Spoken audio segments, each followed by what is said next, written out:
Okay, so what do you get in your no-sew kit?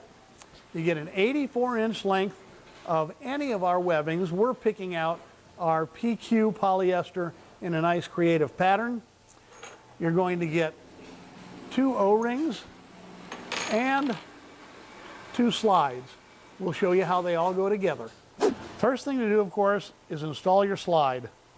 Bring the webbing up through, back down through, and leave a little bit of a tack. Step 2, to thread your O-ring on and bring all the webbing back through the slide.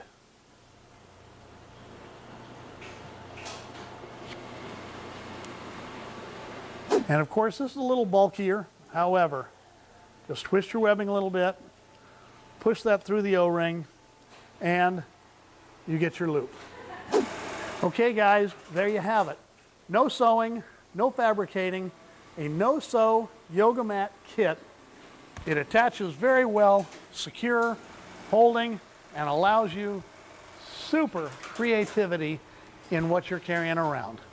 Take care, and we'll see you on the next one.